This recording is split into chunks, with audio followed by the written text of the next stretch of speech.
I looked ahead, and the Yeah. next team we're talking about is Cincinnati Bengals, over under 10.5. So it's the same thing. And look, I don't want to get caught up in here's what happened last year, and here's what's changed, and here's what's going to happen this year based off that. But let's do that for a minute. I don't want to get caught up in it, but I'm going to do it anyway. Caught up in it. I just want to focus on it right now. The Bengals were 9-8 last year with a healthy dose of Jake Browning at quarterback. We're assuming health for Joe Burrow here. That has me certainly leaning over the 10.5 here for the Bengals.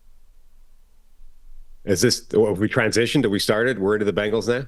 Yes, we're into the Bengals. Okay. Sorry, which is why when I said I looked ahead, we just went Ravens over under 10.5. Bills were 10.5. Bengals are now 10.5 because that's alphabetically where we are.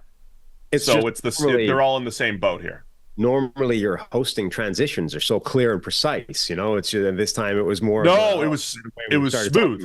The one time I make a smooth segue and you're like, what? What's going on? So confused by it. Yeah. Yeah. Yeah. So the Bengals are the one team I think this year where I find more holes in this roster and this team than. So they're the team.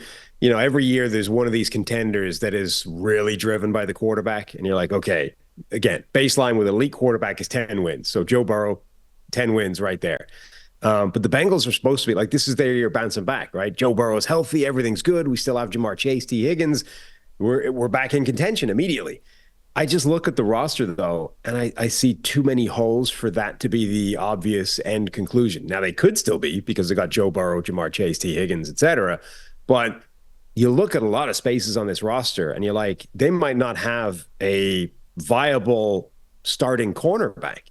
Forget cornerback 2. They might not have one at all on the roster. I mean, Mike Hilton, I guess, so there's a slot guy. But an outside corner, they might not have a single viable high-end starter that can go one-on-one. Cam Taylor-Britt's a good player. Before Bengals fans get in your mentions, he's been good.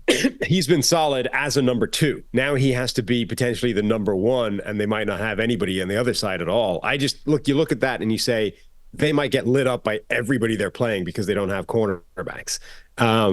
Their defensive line has got some players on it, but it's really Trey Hendrickson driven at this point and not much else.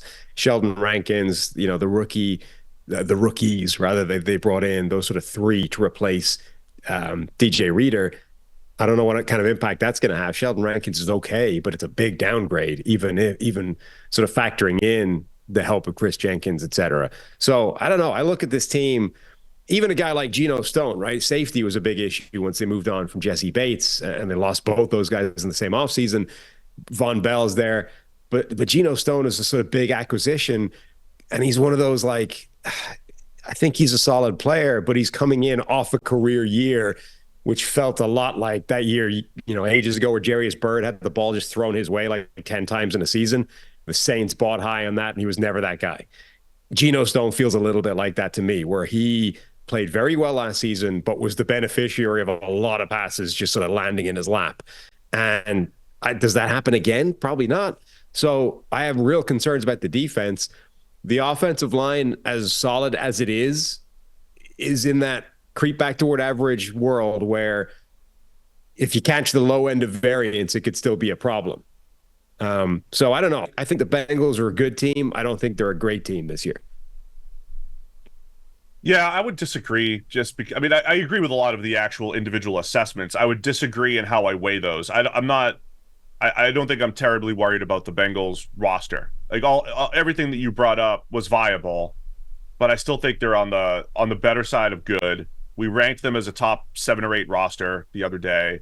Burrow's probably the driver there. I just think that foundation. I'll view it the other way. Questions on the defense, sure. I think the offensive line's in good enough shape. Still have Jamar Chase and T. Higgins. T. Higgins playing for something, right? He wants to get paid. Sure. So Jermaine Burton coming in as potential number 3, of course. Mike Gesicki coming in at tight end. I think that foundation's just so strong. And I'm interested in how they start. If they're going to go over 10.5, the start to the season last year was horrendous because Burrow was playing through injury, didn't have training camp. Other seasons, they just started slow. 2022, they started 0-2, I believe it was, right? They just didn't look right. but I've always given Zach Taylor credit for righting the ship, right? When they had a bad game, they bounced back. When they started slow, they made adjustments.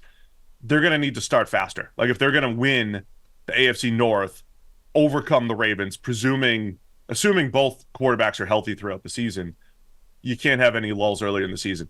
That's going to be the thing where each of the last 3 years, the Bengals, or at least the 2 years where Burrow was healthy. Remember last year they did this, Sam, yeah, for a little bit too. So let's say 3 straight years. They hit a stretch where they looked like the best team in the NFL. You said this on our show last year. Best team in the NFL. They just beat the Niners. They're going to hit that stretch, and then Burrow got hurt again. So can they bottle up that consistency for, 17 games? To me, that's the question for the 10.5. I'm going to go over, though. I'm assuming health on Burrow. I'll take over the 10.5. Your concerns are valid, but not strong enough for me to take the under here. Yeah, and so I'm going to lean the other side. I'll go under with the Bengals. And that sentence you just said there, assuming health with Joe Burrow, that's now becoming not a given, right? Okay, multiple quarterbacks have suffered sort of sequential injuries, right, year after year. Like Lamar Jackson has been injured for multiple seasons in his past, right? The difference with Burrow, though, is that his last 2 injuries have been non-contact things. They've just been something snapped on him, right? Like third practice or first practice or something last year, his calf just went, and that was like a problem for the first half of the season. Finally gets healthy from that. And then like throwing the ball, something pops in his wrist, and now he can't, like he's done for the year in what has been talked about as like a freak injury that nobody's ever seen before from a quarterback. So, and Burrow has said this himself recently that like, when you're sort of faced, when you're footballing mortality, i.e. your health is put in front of you, like, hey, you're not bulletproof. Stuff's going to break sometimes. It affects you. So for 2 years now, Burrow has, and this is not even, factoring in like rookie year Burrow where somebody collapsed on his leg and, that devastating knee injury because the line was terrible. But like he's now got a fairly extensive history of not being there.